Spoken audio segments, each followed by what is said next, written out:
guys, this is Satoshebo Mama. Thank you for watching our video. Thank you for being there for us. Please do not forget to share with your friends and press the notification button. Also follow us on Facebook on Touchable Mama page.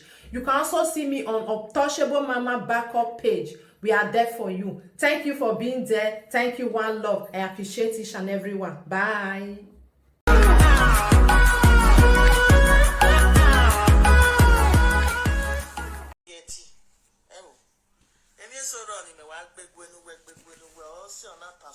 More than 2 years.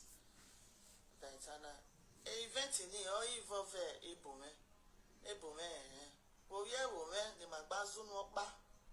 Oh, we had those kinds of guy. Why were no neighbor, the mail for more than 20 last year, may wait 20 years anniversary. I don't wear na Nigeria person, na town person, na dialect person, or do feel beleko. I need room no matter come your my guy. Team a man morning no ma, and me ma no fura me reme now penny me uncle latia. Then it's so more than 2 years, ha. I don't know if it's so I do real man, I'm here one more government in a row. Last year, my Wonica, Mammy, and any car where Ariana Variave, I can't soon. Menolocum, a minomagba, a mioja, son, Megualo, ATM machine. Megui, Diana, you never win ya when we are women. Zeve, or messing where we working, ya resolve issue now. My day voice recording the West End, you may give them away because I'm making a young little winner, no way deity. Oh. If you so run in the work, big win, we're also not passing more than 2 years. That's an event in here, or involve a woman. Well, yeah, woman, the Magbazu no ba. Oh, we had those kinds of guy. Why were no neighbor, the mail for more than 20 last year, may wait 20 years anniversary. I don't wear na Nigeria person, na town person, na dialect person. Odo fi beleko. I need room no matter come your my guy. Team a man morning no ma, and me ma no fura me reme now penny me uncle latia. Then it's so more than 2 years, ha. I don't know if it's so I do real man, I'm here one more government in a row. Last year, my Wonica, Mammy Yana, Ola Coco, a pastor no guani keke, Elia father. Muji Yagbe. Mammy, if you don't know where a voice recording will send it, it may help you well. In a way, in no war river when you're more than or hearing river, what is of him in make sure where they are the right people. Why? Because it's of your Niau, and Yaswa where a sea of food. So, in a case, some meeting me have a sea of food. Would you address your river? One of your small passport bishop, I don't buy. Then telephone number or river signature here or river. So where that go because then we find everything on system. Because this was a mede or an enemy. Who can always see your phone, your tax, your ID card, the name, telephone number, your address, and your NEPA bill or anything at all. Here must to name here. Any ya kunye fine. Na ya always of you. Na ya always see your phone. I mean, where do you of you no where you buy? He may help you well. Omoro genu se ama nego ama eme no bana meje. Okpi ama eme yezo ko ma eme yezo. Oge na mo ma ye ko nwani olopun gwalo. Mr. Ebu Ogunia Dantana. If Mr. Ebu is a very good man, people know, understand him now. So you see how people are talking good of him. Aniru when I look download there, Aniru Nile look download there in Ayaro. A double tax of it, we can have bomb, you have an apple, a bomber. Eo or illegate yase. Anna, when you in immediate, my Europe, or past to us in you, Wagamau. Then I have where no furaro, Saloba will look my Popanya. No geli aro no rigio to ne ATM machine no ya we mi no gba na oge dagbo esovi ogi me no can see because mo episode bana me mo point mi afefefe mo ye file mo are see of o so we me right no aya mo esovi ogi me iwe no we complicate issue na egbo en na ye betemata and ayari o ma be ere okeke ni lawyer we areva the lawyer we areva a lawyer war is a weakness where yes samedo sanene mi ere na hin adi card yan signature here, a name of here. When I sign up and I sign, lawyer when I sign. When I scripture if you say do IG up here process it can take 2 months or 1 month. Here another final thing. You get osanenemi, you get all your reflective system. Nini the internal or maybe Nigeria. But don't mind call ya bowa or use address on my way, but on a call ya bowa never you read duni address in or read duni or me is of you no ya we see your fool. Unless system eh get feel with ya one no. No that way una arieni on my way, adi card on my way.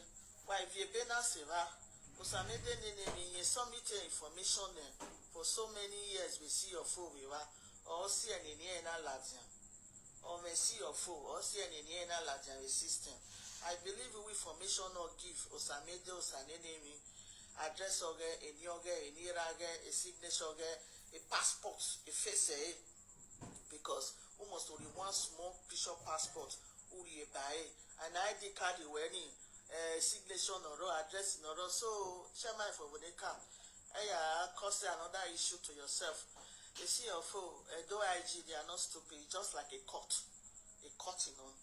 They follow the rules and the regulations. So, don't betray there. Abola Coco, area father, and pastor. Those people they want peace.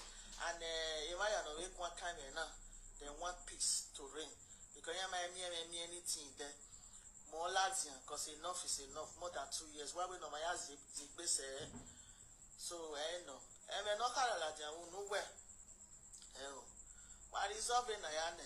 I then I will be the way he could swim.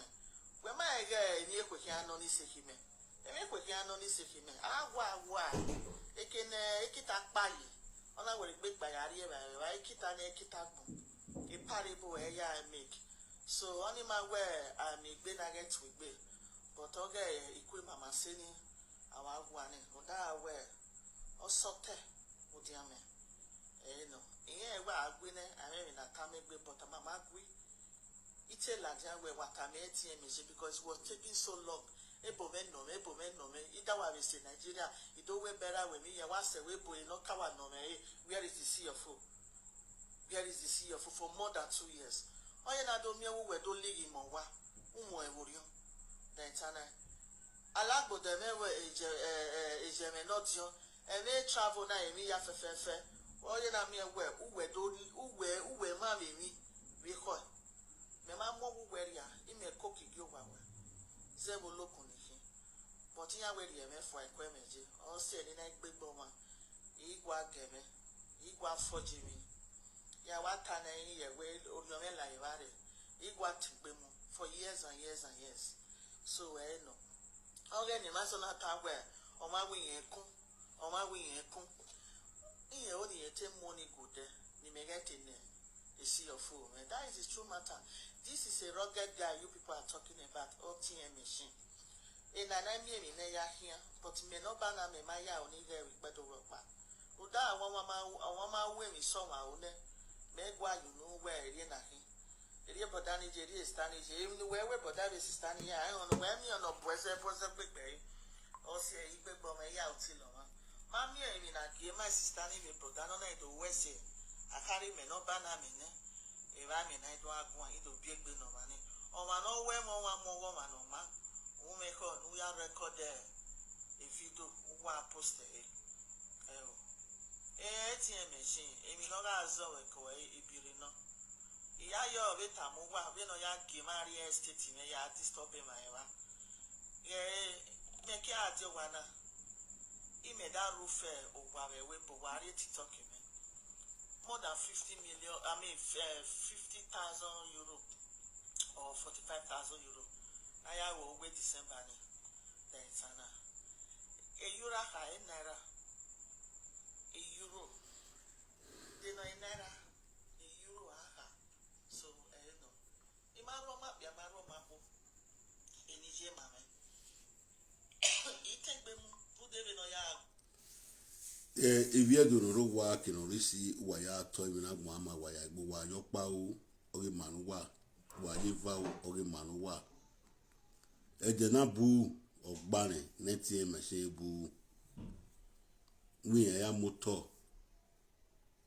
Net no banner me debe with me. No can we fancy tie. A denobu Barney. If you do why you book out a dead bay. I hope any Monday from now to Friday, Miami result in all motor now. ATM machine ladding a win a hilt on our river. A win more Bible real, or waiting go back dollar will ye. So, smoke back, very my away with man, Manoma school now. Okay, Lugan, naming my way, I will be young. Very my G, Mamma Gualon, what's your man? Ima gwalono wanya kema wiya mima yegbe mo a ima gwalono kin odewo koso no we mi si bewo no dole wo yi o pe awo ko nya ke iya nya ko we ara mueta agbe so imi si ni ma oni ni na nya ke mani usano ku kana mi ne meruru usakwe no biya ba ma ono sie emi ga asunu ikami biagbon wazingbe wa giving a matter na ya diri e even na asu film area in dey wa ya wesi e de na bu gba ne o ne do ama no se do ama e me new generation prophet Timothy ayi ade pe va denia de ti sinuna na rewe ma me botem ne bia o temne kre anwe na wo nwe da feso ga fine iya kwene no fe bo wasikeyan e wanu mego eso ga fine iya kwene no mego bo wasikeyan irioji etiman but if you do ni mose edena bu wenetien meshi ta we uzana ya muto ni no nya weni meji weni wa mieme na e ma ro pa ni deba bene meji edita imado gbina na ru opa na do fi tono na do fi to me we ra me era me mo to bani era me wa mo to me do gbina bene me presenter ni ke ya gbina na fi to ni ya we ma e wi e wo ni ehi era me wa mo to no gun e wo ni ide do gbina no ma na me kina fi to me na me kina fi to me maro very oni wait me magi be fi ama ibe fi to ni me we ra me magi be amoto we ra me ni to ni me yo bi me de o se won yen me ya wo shall it profit a man to gain the whole world and loses his soul e we boni me yena me na do bega we boni ma yare na o to pa kaka e boy moto e wa ya me o wa iyan moto o wa ya me e government of Bugwani ya fe o ya dey 3 bedroom. All the 3 bedroom whatever amawe ni ana gbegbo won aba won arun pa mi kina fi to me e mata igo me ita if you do no go me iyan we emi ga asunu ohun popopo nuya mieme we ma bi edo nuya mieme ta mi bi edo o se ni ana ka we new generation prophet Atiti e ma bo ma we if you do no go me uwa ya to e na gbo ama wa ya gbe opiana oku na no rema oku na we tax 7 and pound we last year we anniversary oge marriage 20 something years in yare marriage or when anniversary if you do we oja aya gbina ni gbo wa oja ayagbena negbowa iviedo no ta woja ayagbena negbowa iviedo makon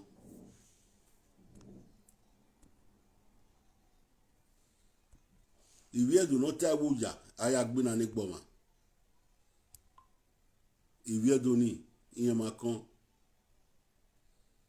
so okuna oladin adi dawagbo ona do gwe magbon ona gwe ma azonpe ana gwe ma zonko Obanamen owo torin ni borin iborin ne see of oath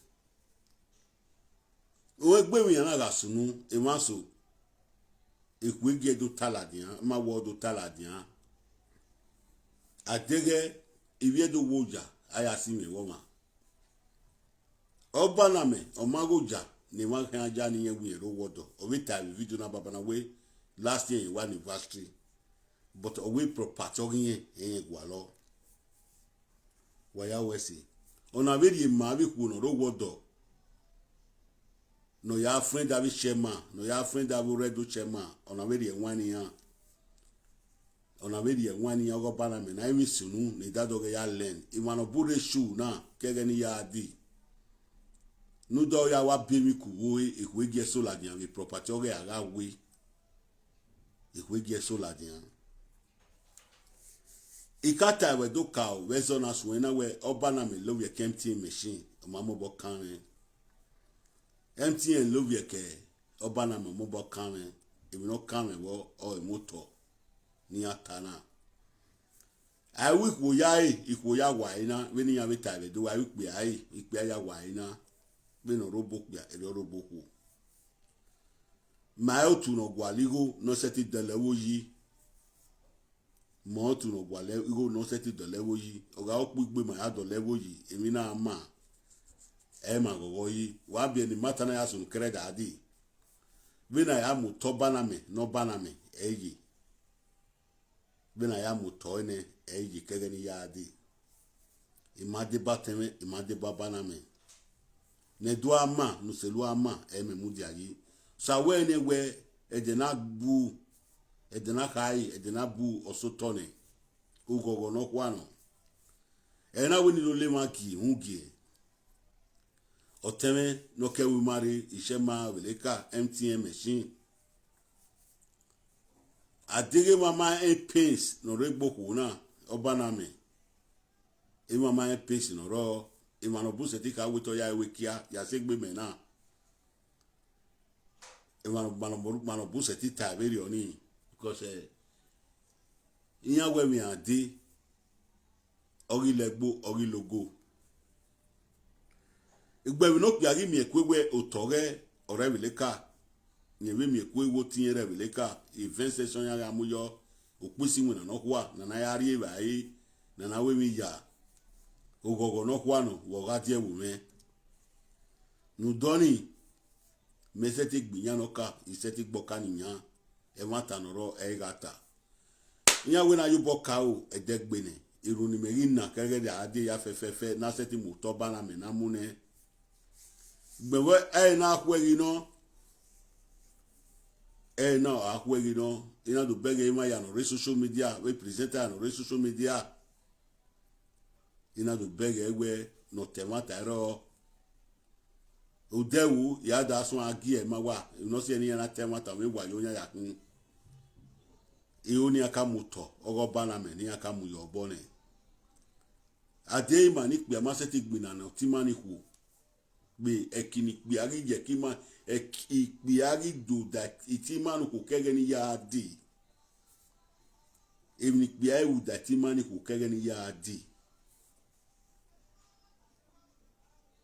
emi pe ayuda be oirichi no ritali wo mo bije iyen na di mo fi wo mo bije iyen gbina no gbina ne o mo bije e di mo fi no bi otobo iyen gbina no mo bije no da richi ma mo to no ofiane o erichi o bi ru wala ni aberu wala gba ki ma mo to no ofiane di mo fi Ye gbina no gbina ne omo wije. Igbe me odimo figi mi no wi giato ne be wira me we wije me abula koko be ya mi no giato ni ya. Ni a seti do mogon bari an do 20. Yen do 20 denti e ma giato ni ya. Yen do 20 e boba. No ri temata e giri ya. Yen ne dimo fi da osa of your tobo. Ori on ba ori en wo yen no we ri chi. Ima ya vio boyo yiki. Na mi we omo wiye no make na me property oge. Wale presenter ya fe na dene na nia. Amagi mi no review boy Obanamen yiki. No ya me property oge. Emi wagita we to ya wikia ma en we to ya wikia. Ma en right from the day the video na la ja ram wa we o ya wikia o ma wikia mo mo bokan. But ipon won sa we e de na gbo ogbane. Iya wo da fe aga yugo nya owegu ga yugo nya beni manaji MTN ba on wera me on en bije me on egbe me iya we po ma gbe wo wa egbe wo yi beni kata the right from the first day o te ma hion se ma hion ono wa o toge ono wa regulate emu ne ba ma me ro pa ma wa o pa me problem e no te sunuma wa ma en iwi agbono te sunuma wa ma en moto na e yaro me ko kere da di money egun ha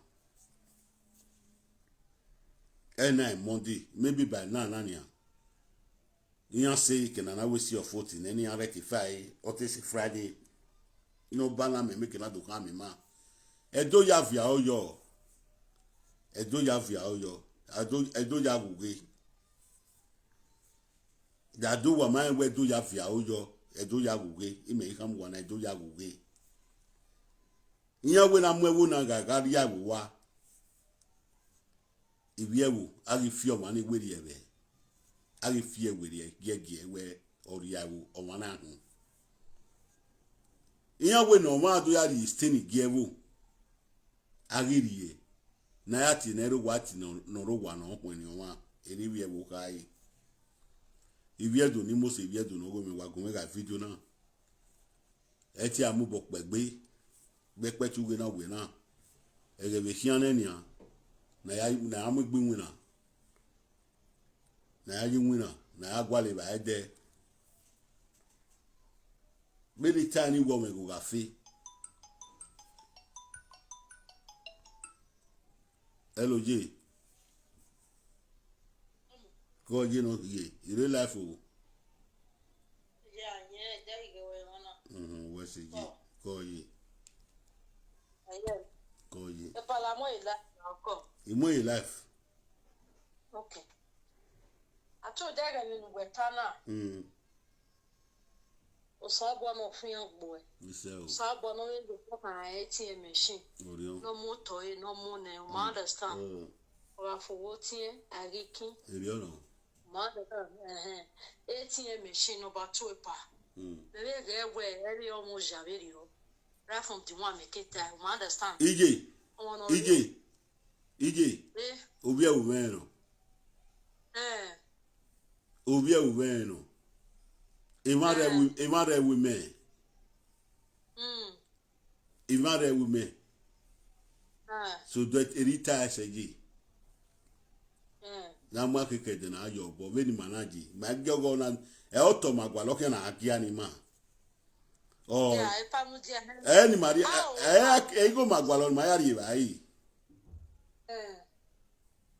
awi tafi madu edigbo agbe o ma this thing e ma dan di by nice o won nu te webu e na wa ya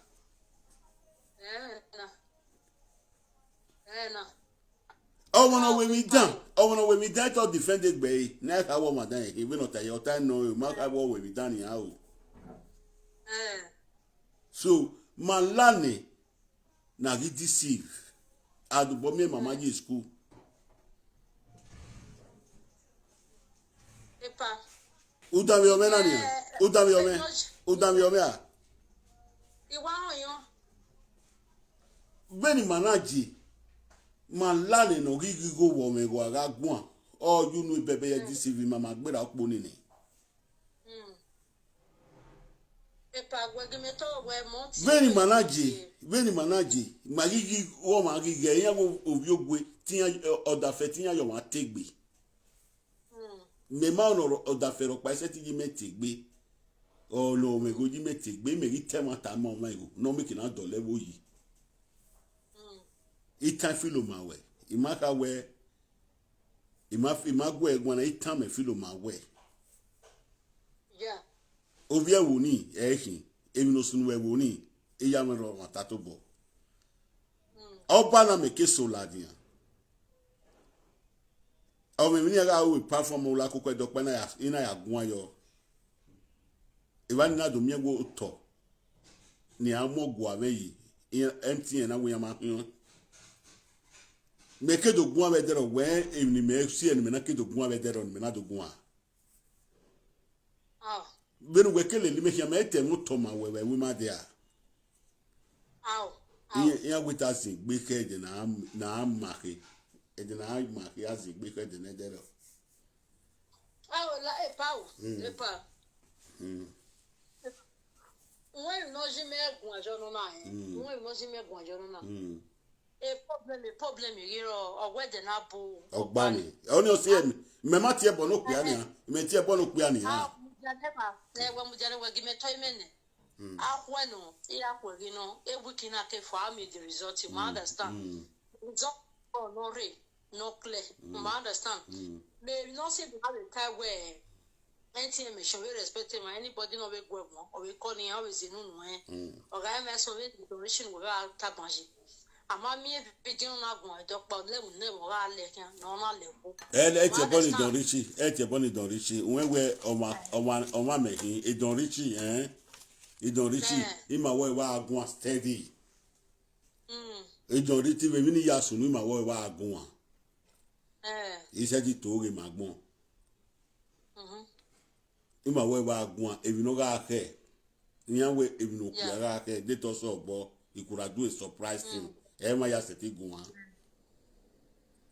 ma sa me na ya se de na ko ya ko e ma we ye gun a ma sa me na so do ayi because beni meji me go aru mama hello ani eni ya gbara ne ma understand so eni megi degebo this one will sound a big lesson to many ikoniro wodo ma understand a big lesson Obanamen na odo na example e ni atai example e or we san also san we understand e gbo Obanamen ma we believe we or we do 7 ya na we do aka social media when you ma we believe understand so ohune osunu ne in case of next time because if you will mind boom if you be do so ipa iya kongbe understand iya de gbeje pen ya de gbe de fi egbe problem na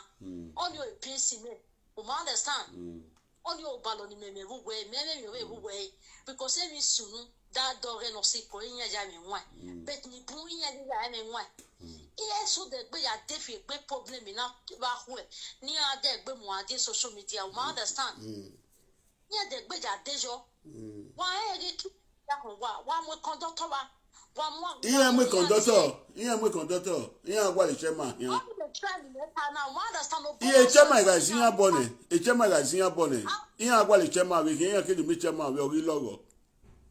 E pa o dan yo. Iye ga mwe conductor na we za no ma conductor de mi no ria. Abi na mwe we baro pusha. Because e wo boya ke de. Iye go sinya pa. Ya a mudia pa agwe mudia. Igo sinya, ikma ni ya kia di ho. Iya kia kuma je ko. Iya mu eda conductor emi ati no push we baro kia ni ave za no mani. Neni ga wo boni ahun lo ni na gbin arere. Oni gbin abo gbin awe. Ni ave ya zo je ole conductor. Omo we de mi no ria. Iya iwa de no wa fekere na wa e we bebo. Iya oni arule ni akwa hun ujiba ni akwa hun ujiba. Obanamen megita na o oni gbera ne understand oni metana Iye ma bega titi ni adu ma titi kere dade iye mu ma be no de gbe ni nye oji waja igbo na la de gbe sunwe pa ona na support bara mi na go no moto ene ugbe ni mani hin ai wini agba stekle dodo agni awe wini awe we boni aji o ma gi awe de Nigeria hen na ya awe wini amomi ate because ni wa ge na pa ni na ya gwale no fe yan ya tijin ate do wa e we bato e gwale go se wa me ya gwale ge Nigeria by that you sakam you understand that you sakam e usaka me tini ai do wa mu e wa na e mo e be bu iya de ba ho awe tani ka ba ka we ri o me go iya ti a friend de o eni e te mo na ne o iya be do mo jinu ta because nyo we ni e bi ya mo na ta ko ni na ri sugar yo no pa we ya e toni ka ba ka ri go ku for example me le toni ka ba ka ke damio le toni ka ba ka ke ya existing ya it's going to 10 years we mi go ku ro pa so la jan we toni ka ba ka origin toni ka ba ka ke ni toni ka ba ka na ba bi ya do different or ya o wa e pa dami ho ija make example ija make example ma wo we mama be ho o ma understand e ma so ro no corner iya wa de gbe pe ya e go mo ko wa o iya e go mo ko Canada o ma understand beti so de gbe pa so eni na wa ho ni iya oni ade gbe ya zun ji ba o ma understand o ma so ro worry ye go e pa ti se re ya de na ko na we ri mo ko ni ye o eri o abadon mo we ge e most severe dopa inyo gwe ge ni e bi ya na wonu for example me ja ta e ma ta ni ma understand imeja ese imeja we igiem eja because ni book kon gbebo adege no bo ma so we ni amu wa de eke Nigeria kan ya ge ya ma to ma pon ya gwa le she ma she mo she me ne mi ati e no nya to no ma nya to ya gwa le kan na mi kina ge ato ni ya you understand it's not for when you amu e kenya je kina ziana ze kentolo abieri yanta egbe o ke ta do ave pisi ni re Nigeria when you ave ari egbe odo ni re o buga igwalo mu aba duro reba ni dala wa reba wa ya mu wa we pin yawo o ma de mi no rie ba gwa le kene fe e feri mana ni ya bona wi ma mi e bo wa ni ni agwa lo kiana iya do ago we social media the same thing ma bi ata the same thing wa jerepa e ma ke we bo pa iya ke we bo pa you de meri ni ana iya ke bo ya ya de ba e mi ati e club in Nigeria you understand ya de ba club in Nigeria e ke ngwaje wa mari ba ene ko fun wa ya de ba club in Nigeria ke ngwaje wa ya do meeting yeah it was a meeting bava yeah ma ya te continue when ya do ri go ni meeting adu e ri o iwe pe ni ya do ave social media okay ni go ni gbe okay ni go ni wa iya do awon ya ti kini no to target only no so ni mebo so ya is able to sew your code according to your material or according to your size iya we yo iya wa ya mu wa na gba e je na wa mami go ya ticket wa ya bo ya ri wa ya re no je no giro da ri we kia o wa ho wa ka ri ni agbo wa so mo na the get sense wa make sense we so ma understand wa mu ni wa ko are ba o ma bo ma ya do ni mi o ma ji na o wa ri de na o wa ru do it's not going to work o ma nya no nya kiti ko ipe ni ya hai then na dia na any ya disgrace any ya ni ku amete bi tenefu for example na bamba me ke gwa fere na do atoni gina okay gwa na do atoni gina it's not done emma obeta if you don't know there obeta we video ni where last year we 20 years anniversary with Wodo yes ekie we no say na yari na we ikpe agima dawio ikpe agima wicked igbe ikpe agima ya wicked igbe ikwo ogima idamio ikwo ogima no bu esun ya even wonu tata even we onu we taba una we idamio even we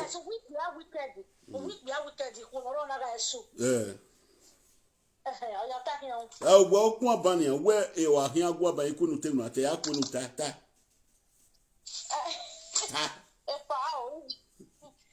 Mary, understand.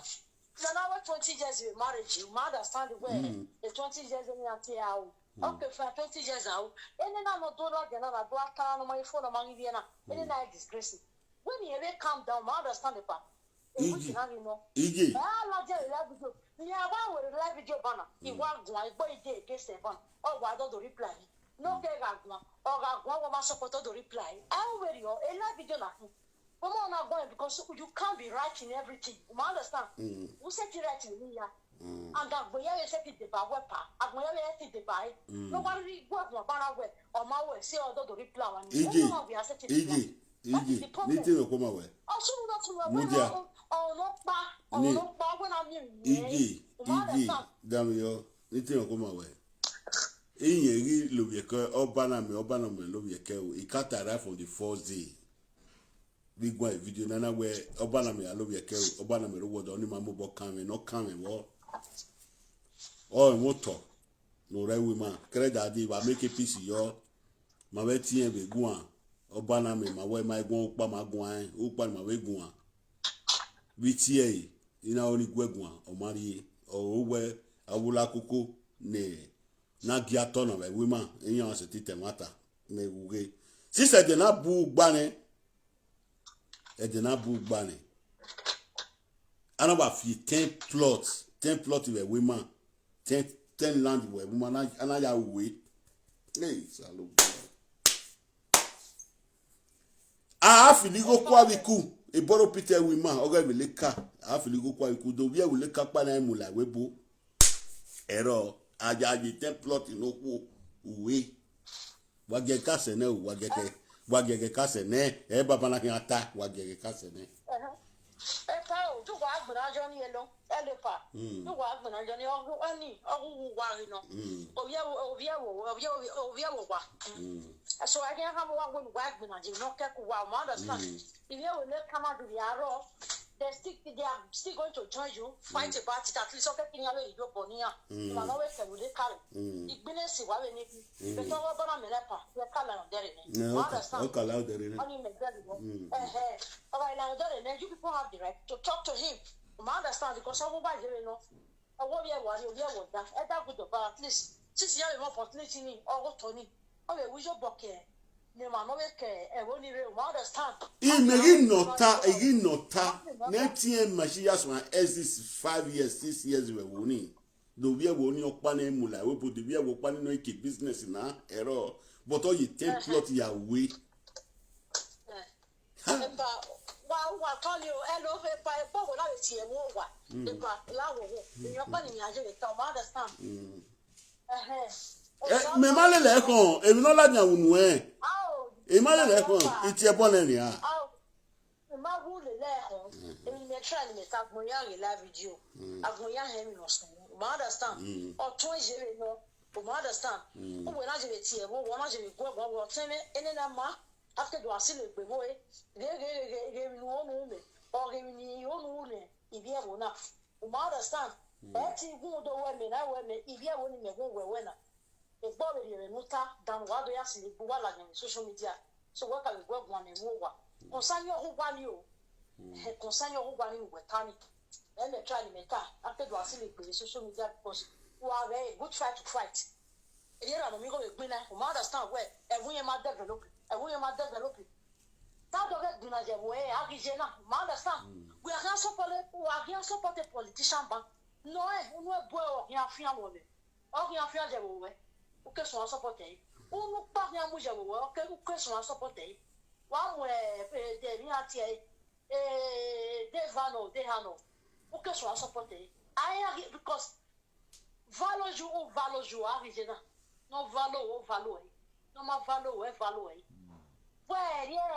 do que e pa ije ni te opo ma we e go pero I want to know Obanamen line. I got Obanamen here na seti live video me here o. E go pe e mata me wata.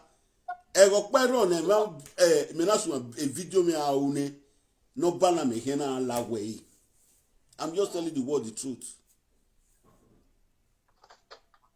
Ati if you woman no da yan mo ani ya gbele yan wa. Din yan ma seti gun me no risi ya gun yan no.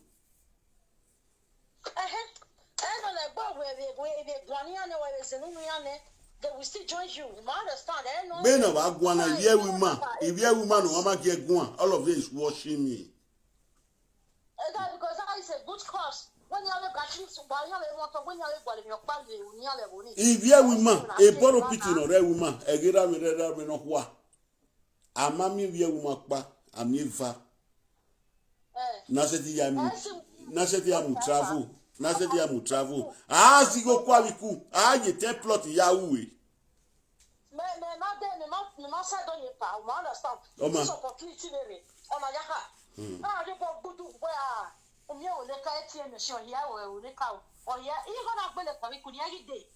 I'm 50 million, 50 million. Any day, up and up. 15 million, 8 million, 8 million. Also, I'm over here only like webu. Oh, the all this pay, man. The big woman. When you are there, what am I when I see you? It's been a lot of nigga fine. Was it be? If you money, MTM, she have your like webu. Every year, egg be that. Imi here, Lily, that do what? Yeah, Lily, that do what? Oh, if you 20 like we break his obo. Bigger one in here, go. Was it be? Was it? Oh, my problem, you know. Because I don't know what I say, but social media don't let you go at the end. I want to tell you, you go at the end, I will walk when I see. The matter, I want to see, what's here. On will only let another one was here, what's here on yourself, and look at another one, the color. Fight for your state. Me so aso ni ewi mene e woni kedu so akedu enwa dotobe woni. E woni we woni e wona na bi meno. Isu aso ni en akedu enwa dotobe woni. Me so aso ni en akedu enwa dotobe woni. E won ro pomo te e bele ka be social media ro mo so aso ni e bele ka be social media. So nuwaya enwiti gele like we rameni. Nwagele enwiti like we rameni. Akedo omo egbekedo ladian. We yeke no to wani. Me so aso ni e woni na ebele kakiri.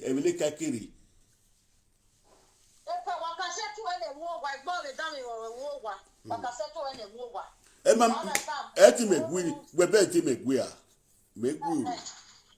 Oh, don't go. Social media, Ila mwegbinya la dia ga time mo ya mwegbinya la dia na apisi me ga o gwa la kere da de me woni piece obana me kala utori ne. No, honey we ro, ma to ge woni sha. Honey we ro. Me ko na we make me ama te venjamu ni me ne a we ma se wa ri se venjamu na ma mu. Yo iba for you.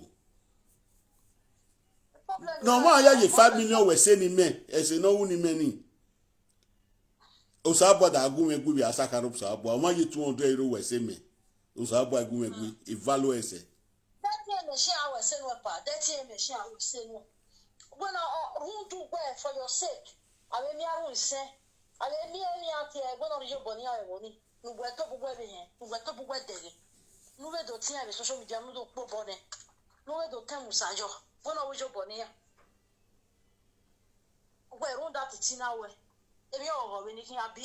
Arwe 20 okian viola we bube we ma we 20 or the get kinia ami 30 million or 20 million 10 million de ni ya sweki bebe yo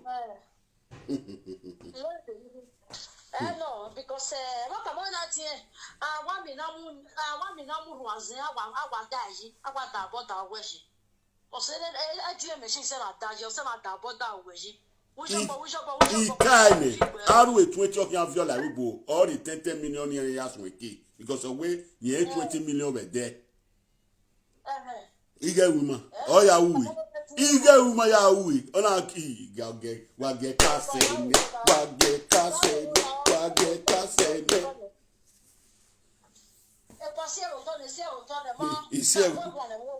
ma wa ya gbegun wo wa Arwe 20 e ma wona wuyo bo me Arwe 30 o no wuyo bo na be ma Arwe 20 egbe ri yan wo ya demila muniyan iji yan wo ya demila mi agwa le gbe yo bo ni oni ejobo yo be yo beta beta na foto de na ngara tagina we ale no wo ale ne oh we me estate with bobai nye me nenemi oh ma ibi ugwero pano me estate ironia no motor onia no mo wairona no me no una ironia ionu ri yo boni bi ewu entie ahia am video camera le dado wakian wanina ai mo so wana ma choose on wani akpagbera ba wani ri na choose on o ga nyenye ya miri la jo wani to awu yo boni yan ama pare ta le ro le ta ma wa ya wesi wakian je pe Obanamen ije zigbe ejena bu sere ejena bu sere we mi aga we mi me o se ni na gwo o ma dan ye o ma dan ne do amanu se do ama ewi no ma ogwe o ga suwo bo Obanamen ewi no ma ga wo ga suwo bo ma ba wo la koko we ya ni abi if ma fi don ifosa ave di mo fi we ya ya me 200 by 200 we man me na me 100 by 50 where o ti yan de ba yan de ba ti yan ju we man mo obi e wo ni obi odi owe ebi odi agbon ya mo obi e wo ni ti yan on we da me on wuje me wo no gbe la bote me ya wa wo sege but enu man me o no ri yo bona le wo ni o ki yan ri yo bona ona ji 10 plot ju ya we 10 plot ona ya we template na evi ala hion omaru evala webo ona ya uwe wa we ni medogun wa wa ge kase ne wa kan se pe wi edo wa kan se pe wi edo